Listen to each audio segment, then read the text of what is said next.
Let's talk, tell me what's on your mind.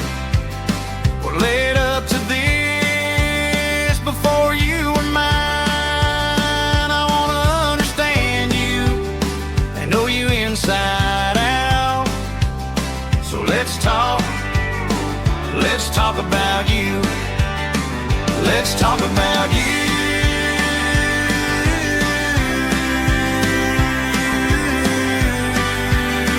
Let's talk about you. Hey everybody, it's Kat, and I want to welcome you to this episode of Backstory Sessions.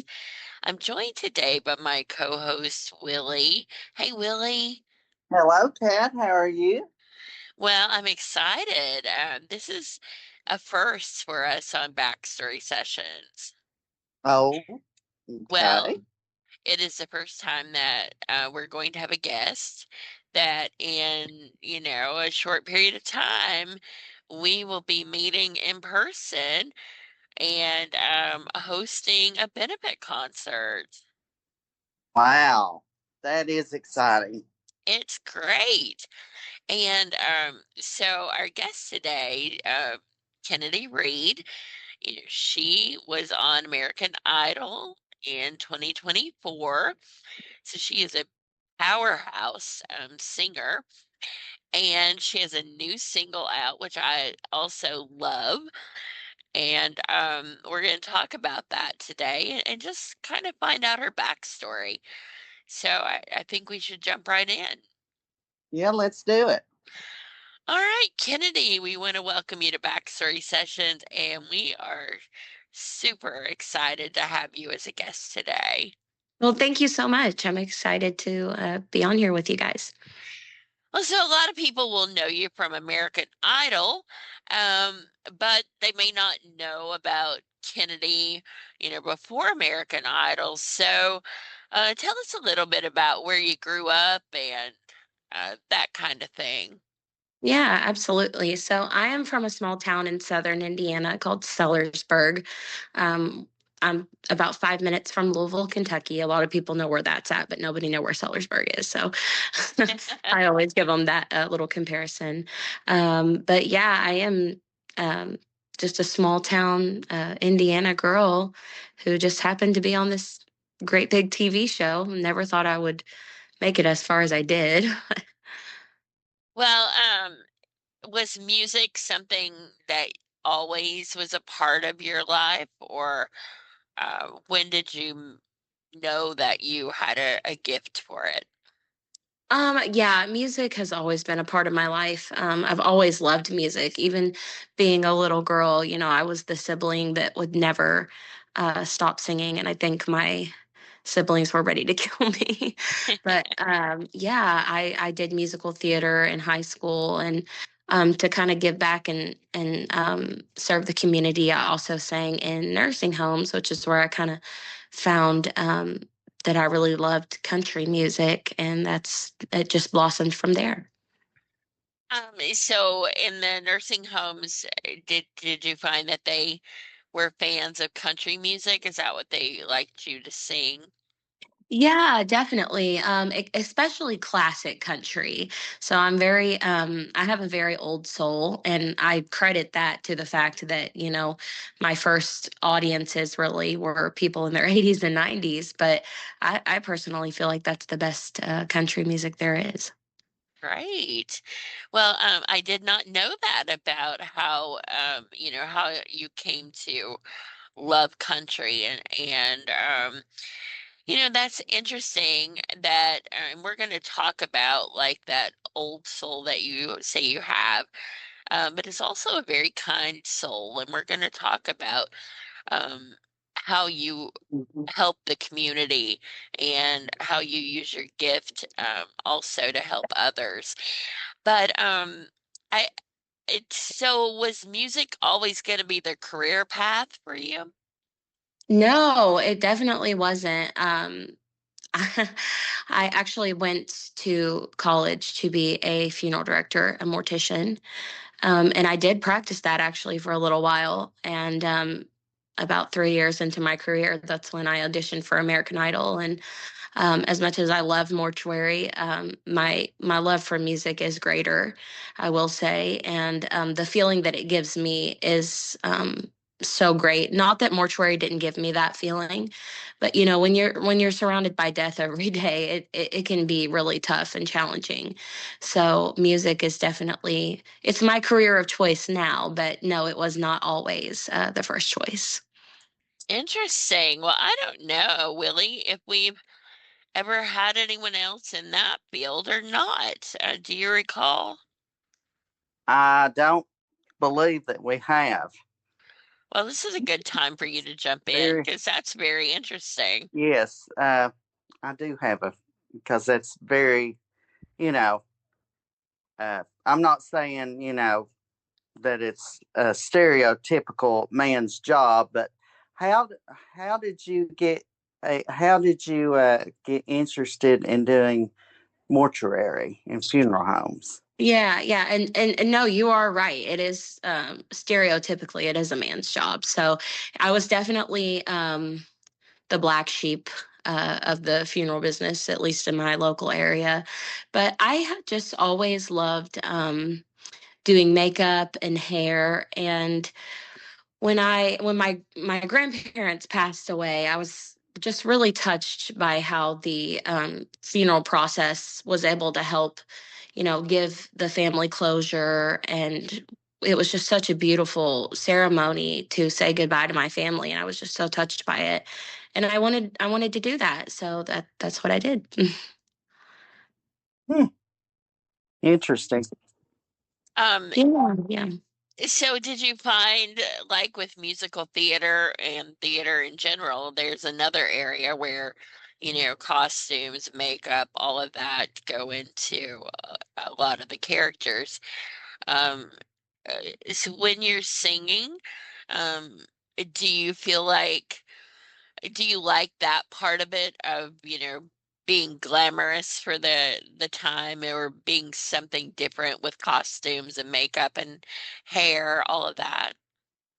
Yeah, definitely. I think that cosmetics, hair extensions, wigs, fake nails, fake tan, I love all of that stuff.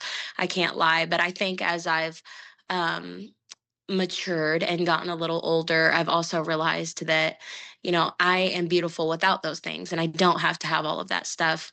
During American Idol, I was really, really bullied on the show for my makeup choices or my outfit choices, but it ended up making me a better person. And I actually learned to love myself through that. So it ended up being okay. So what were some things people were critical of? Yeah, definitely. Just silly things, really. People would make comments about my eyelashes or my tan, or I wore wigs while I was on the show, and people would make fun of that. And at first it was really hard for me to accept because I am the type of person I would never be so critical towards another human being, especially on the internet. But it just made me stronger. So how did you deal with it? Like, was there someone there that you could, bounce off like a bit to and get advice from? Yeah, definitely. So actually, the person that really inspired me was Katy Perry, who was a judge during my time on the show. She is kind of notorious for standing out and being very different. And she just the whole way encouraged me to be myself and not change because the internet is telling me to. And also, I had a fabulous roommate while I was on the show. Her name was Mia, and she was also a contestant. And we both faced, some internet scrutiny, and so we could vent to each other and kind of get it all out, because nobody else really fully understands unless you've been through it. Did you think the same scrutiny was for the male contestants, or is this something that society's a bit harsher with females about? Yeah, I absolutely think that society is harder on females, unfortunately. And I don't mean anything bad by this, but when you're a male in the music business, you can be, overweight or maybe not have the typical like supermodel look that some male celebrities have and still become very, very successful. Whereas it's so much harder for a woman, because so many things are critiqued, their hair, their skin, their lips, their weight, body shape. So I actually do think that society is much harder on women. Not that men don't face that, but I think it's on a different level for females. Yeah. So, that's a lot, I mean, here you are, like, I'm sure very excited about being on American Idol, and then to have that awakening, but then also to come out, finding and loving yourself more after it. So that's, a very interesting arc there that you have. So what did make you want to be a contestant on American Idol, and tell us about that process? Well, I don't think there was ever a moment where I was like, okay, I have to do this. It was something that, myself and some friends, we decided to send it in, kind of as like a silly thing. Not that my singing or performing was silly, but it's kind of one of those experiences where it's like one in a million. So you think, well, that would be cool if something came of this, but if it doesn't, I'm not going to be upset. And sure enough, I ended up getting a call back, and I just kind of kept repeating that to myself. If it doesn't go any further than this, then that's okay. And it went way further than I ever could imagine. And I'm so grateful for that. So, what was your audition song? Yeah, so I actually initially auditioned with Proud Mary by Tina Turner. Yeah, great. I can hear your voice singing that. Very cool. So, what musical influences have you enjoyed in your life? Because it sounds like Yeah. females have been a big part of that. Oh, absolutely. I'm kind of all over the board. I am a country singer at heart. That's my roots. But I am so inspired by ladies like Linda Ronstadt, Dolly Parton, Reba, but also, Tina Turner, Aretha Franklin, Etta James. And even, the old country, Patsy Cline, Loretta Lynn. Those are all my biggest idols. But there are men that I also love, um, people like Johnny Cash, Chris Christopherson, amazing songwriters, Willie Nelson. So it's not just females, but I tend to favor them. I can't lie. Yeah.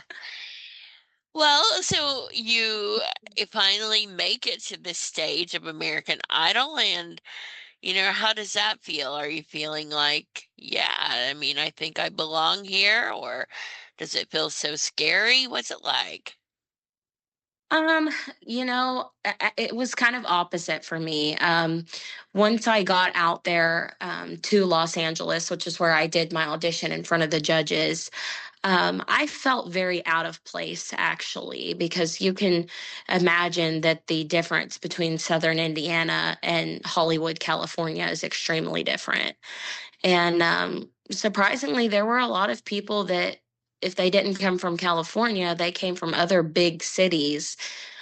So for me, I felt like a fish out of water when I first got there. And so did you settle in? Like, what helped you with that? Yeah, so I think I just ended up appreciating the beauty of people's differences. I just kind of accepted the fact, I'm not a California girl. I'm not a big city girl, and that's okay. I can still be friends with and mingle with people who are. And I did, if you look at the group of people that was on my season of American Idol, we were all so vastly different, but we became like a family. So yeah, I did settle in eventually. And so what was your favorite moment from the show?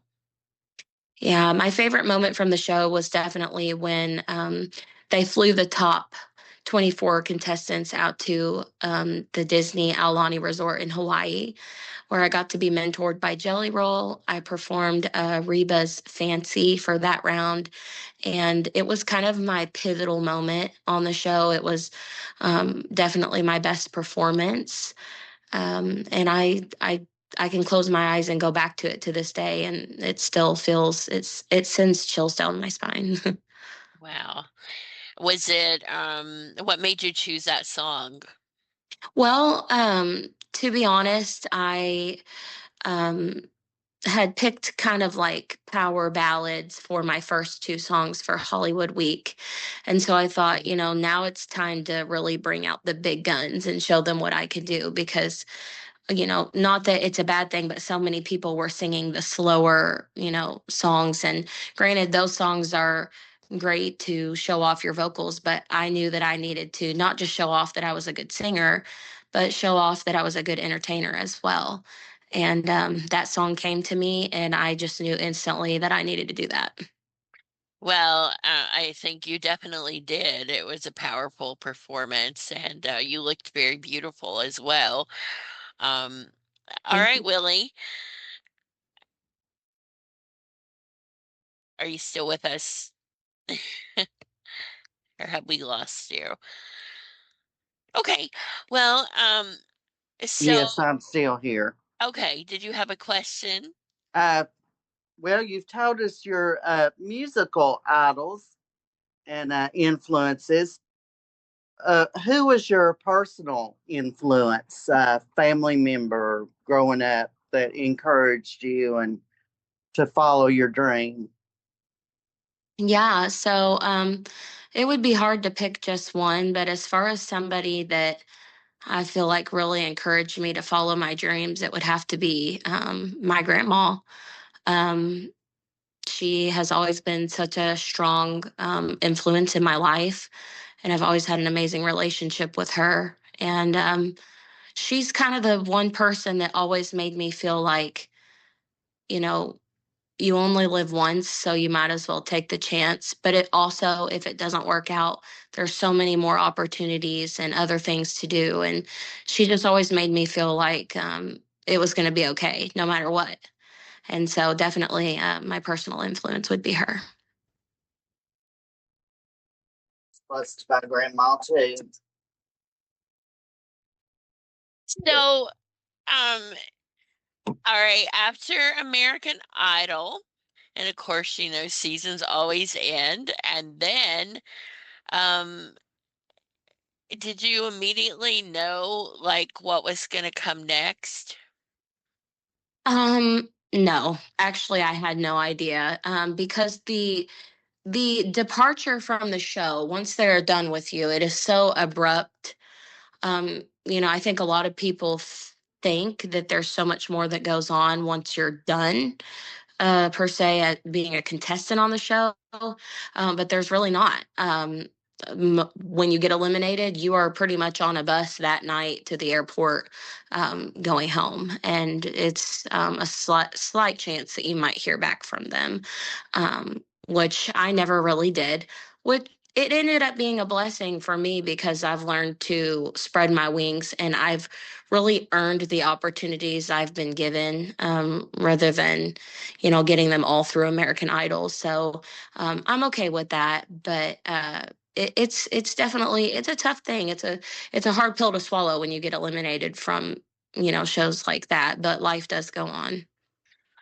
When you did get eliminated, were you expecting it? Yeah, I think I was. I think I knew that I had pretty much taken it as far as I was going to be able to. I was really at a point where I was almost ready to go home. Like I said, it does get really hard out there. I think I was out there for a little over 2 months, and by the time the end came, I was ready to go. I was ready to be with my family again, and also start learning about myself because I felt like American Idol had become my entire personality. Right. Well, you have a new song, and It's really, I love it. So I have to say, I've listened to it.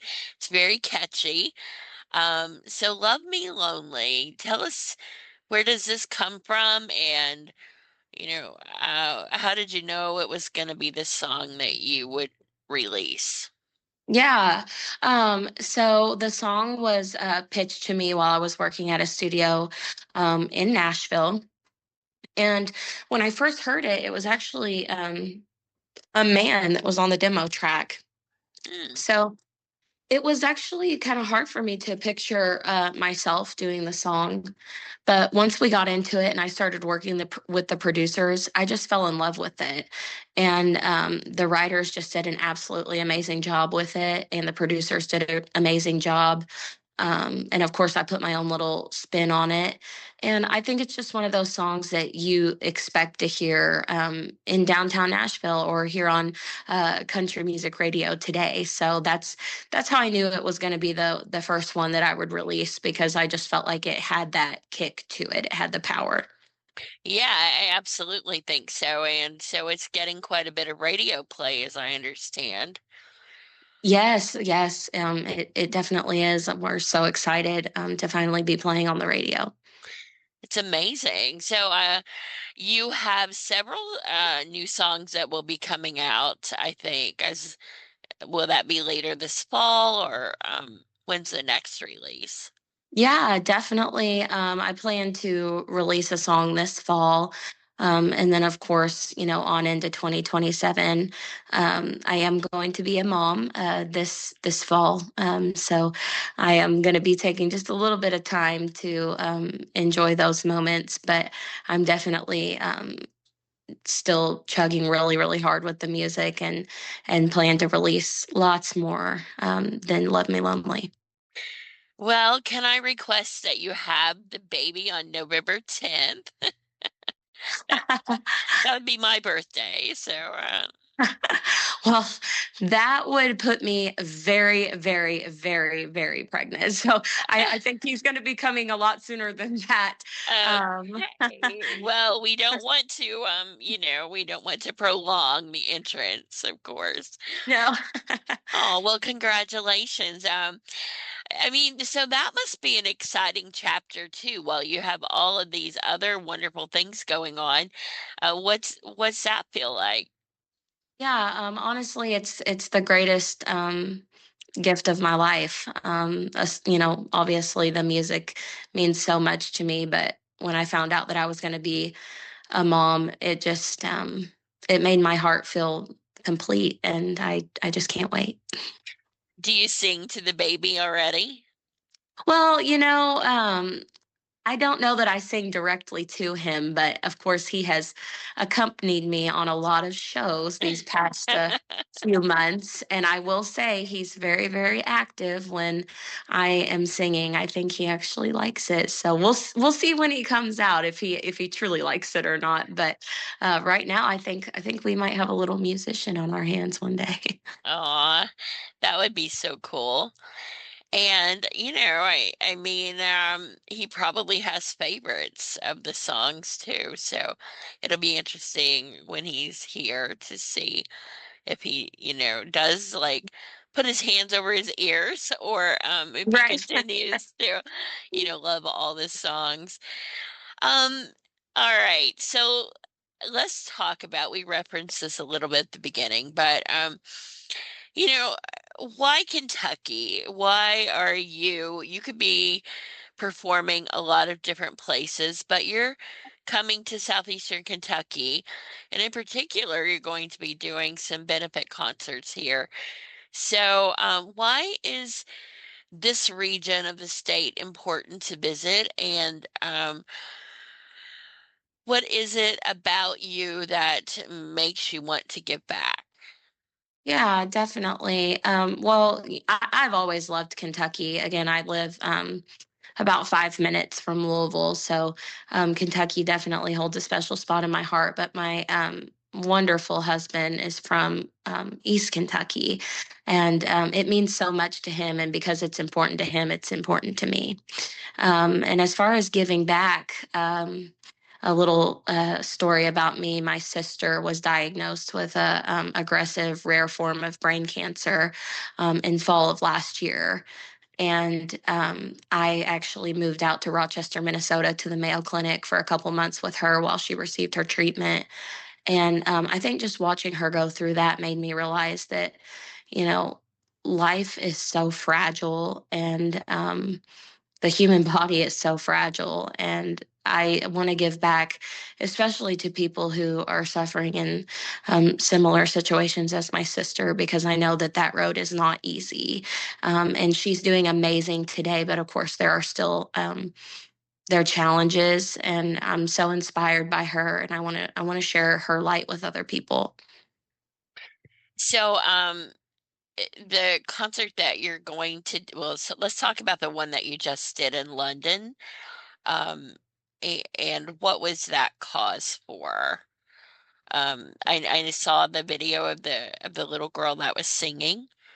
Yes, yes. So that little girl's name is Destiny, and she also is has been diagnosed with a very rare aggressive form of brain cancer, and unfortunately, the prognosis is poor for her. And you know, we don't have a cure for cancer yet, and her mom is such a beautiful, amazing soul, and she's pushing for more research to be done about this form of brain cancer that Destiny has, but also, raising money for Destiny's journey, because I've seen this myself. It is so extremely expensive. Our healthcare system, unfortunately, is unaffordable for a lot of people. And so I was honored to be able to kind of assist with, just that little part in her journey. What was it like standing there with her when she was singing her song? Honestly, I loved it. She was so precious, and it melted my heart. And not only that, but um, it was so sweet to see, a young child that loved country music seemingly as much as I do. And seeing how strong she was to get up there. And actually, when we got done with that song, we thought that she would just walk off the stage. And she was so brave and actually asked me if she could sing another song. So she did another song, and it was just so beautiful. Wow. And so I understand there's like a push or a campaign to try to get, is it Carrie Underwood that in Cincinnati, that um, she would like to go to that concert. Is that Yeah, so it's Lainey Wilson. She okay? loves Lainey Wilson. She is Lainey Wilson's biggest fan, and that is her dream, to meet her and maybe even go on stage with her. I think Destiny would absolutely love that. So we are trying very, very, very hard to get Destiny's video seen by Lainey, and of course, that's a hard process in itself, because coming from somebody that is also in the music business, a lot of those people don't run their own social media, but we are trying so hard to get the word out there that Destiny would love to meet her. Well, so we're going to talk about also how you are benefiting the community theater.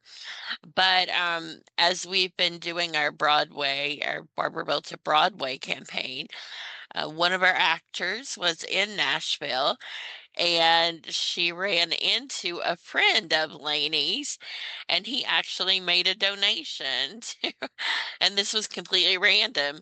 So Bob Hall, if you're out there listening, if you could do us one more favor and pass this message along to Lainey, that would be great. It would make a little girl's dream come true. Yes, absolutely. All right. So you also have another benefit in Pineville. And what is Bethany's Hope? What appealed or pulled at your heartstrings to continue on this benefit journey? Yeah, so kind of what we were saying earlier. It's not exactly the same as what my sister went through, but any kind of health issues in general, especially when it involves a young person. It's so tragic. And so anything that I can do to help with the cause or give back, I, of course, want to do that. And I would do it a million times over.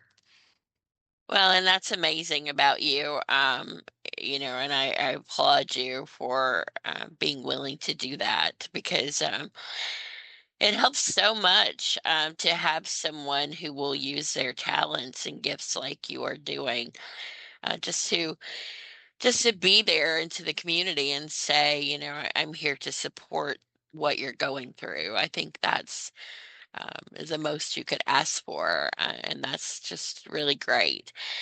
So, Willie, you want to talk about what she's going to be doing for us? Yes. You're going to be performing for us at Barbourville on August the 8th. You're going to be performing some of your songs and telling the stories behind some of your songs. And what we build is an intimate afternoon of storytelling and songs. And it's going to benefit, help us raise funds for our Barbourville to Broadway trip next month in August. Well, that is awesome. And I can't wait to be a part of that. Thank you so much for asking me. Well, and this is even before we knew that you were a theater kid. That is great Yeah. too. Yes, yes. Yeah. So, did you have aspirations of going to Broadway, or any kind of, career in that path of theater? Oh yeah, absolutely. And theater to this day still holds a very special spot in my heart. The magic of it, and people bringing these characters to life. I always loved it, and yeah, at one point I really did think that that was what I wanted to do, and then of course I kind of found my vein somewhere else. But theater will always hold a special spot in my heart. Well, how important do you think it is for artists to help other artists? Oh, it is very important, artists helping other artists. Because like I had said earlier, about my, being able to vent to my roommate on American Idol, you don't really know what being in the entertainment industry is like until you're like full blown in it, and you're trying to find a career in that. And so I think artists supporting other artists. I always try to support my friends when they're releasing their music, and they do the same for me. I think it's very important. Have you toured with another artist or co-written? What's it like working with other artists? Yeah, so I have done shows with other artists, and I've also done co-writing sessions. And I think that the beautiful part about that is that, you know, say you're at a co-write and you have an idea, but your co-writer might have a way to make your idea even better that you would have never thought of. So I think when two artists put their brains together, it can make something really special. And do you find that pretty soon into it if it's gonna work or not with, I assume that you might not have chemistry with everyone that you co-write with. Yeah, I feel like I know pretty early on whether or not it's going to work, but I always try to give everyone a fair chance, as I would hope they would give me. So I'm never closed off to anything either. Well, you talked about the difference, going to Hollywood from where that you grew up. What's it like when you went to Nashville? Because that's also another, we've had a lot of guests talk about what it's really like to be there for the first time. Yeah, I mean, Nashville is almost like the Hollywood of country music. So it's definitely a big jump from where I am as as well from where I'm from. Granted, it's only 3 hours away, um, it's definitely different, and it can be intimidating. Um, but you just have to, when you're in a big city like Nashville or Hollywood, you have to be really careful and stay true to yourself and not conform to the ways of society, because I think the thing that makes an artist stand out is when they're not doing the same thing that everyone else is. And have you run into any celebrities, just like in the grocery store, anything random? Um, Well, Not quite like that, but I have been able to make friends with some really awesome, legends in country music. And so being able to go to places like the Opry and or even open for some of these people has really been amazing. who would you like to run into? Do you have a celebrity crush that you would just love to? Um, Oh yeah, yeah, definitely. My idol is Dolly Parton, so I think having a run in with her would be absolutely amazing. Because I love everything about her, and that she's truly somebody that has not changed because society wanted her to. She stayed true to herself, and I have to love that. well, and she has such a heart as well for helping the community and helping people and loving people. So I could see why you would choose her. Um, for people that haven't been to one of your performances or your concerts, what can they expect? Yeah. So for me, I think just a good show, a good electrifying show.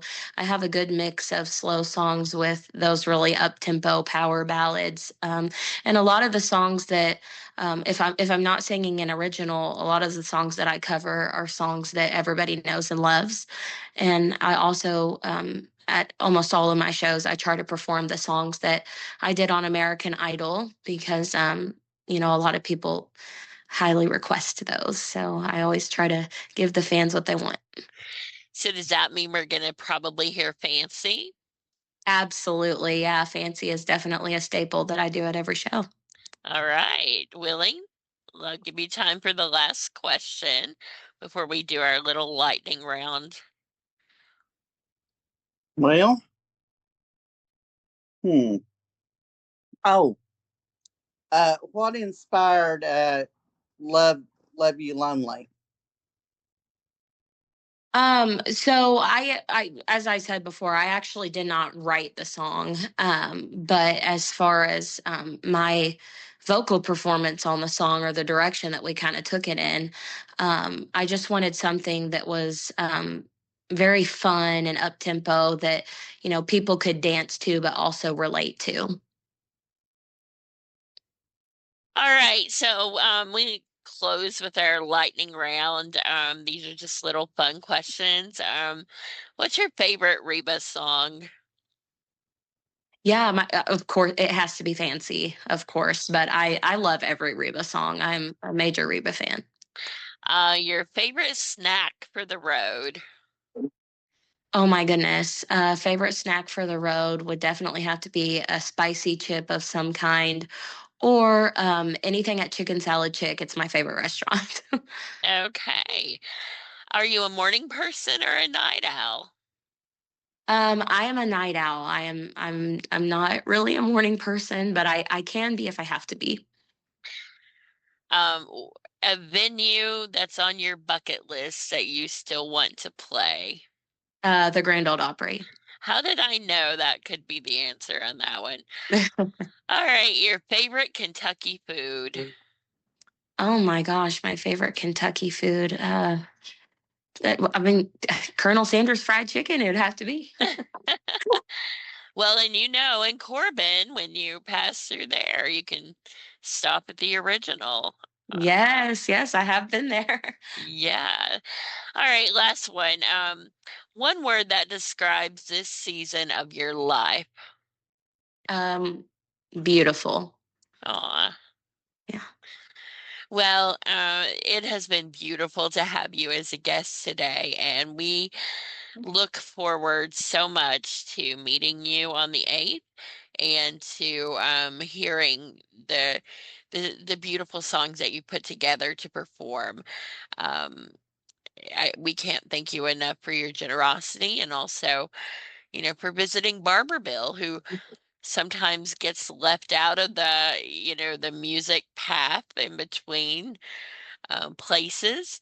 But it's so cool that you're going to come and perform, and we have a lot of people in Barbourville that are excited about that. So I hope that you are the first of many who will make a stop here and share their gift of whatever art form that they have. Absolutely. I look so forward to it. Thank you. And as I Thank you. understand that your keyboard player will be there, and this is not just any keyboard player, right? So I think Right. we should give a little bit of a shout out and some attention. Tell us what makes your keyboard player special. Yeah, her name is Jean Ann, and she has an extensive background in music and has done some really awesome things. Not only did she play for Grand Ole Opry member John Conley for several years on the road, but she was also on American Idol with me. And that's just a couple of the really cool things that she's done. She has a very awesome background. And so that is another reason, for people to come out because look, a powerhouse singer, an accomplished pianist, and you put that together. I mean, you're just going to miss out on a lot if you're not there on August the 8th. Yes. All right. Well, Kennedy, thank you so much for being our guest today. And we're going to look forward to meeting you and hearing more of your Yes. story on the 8th. Well, thank you guys so much, and I'll see you on the 8th. All right. Thank you. Thank you.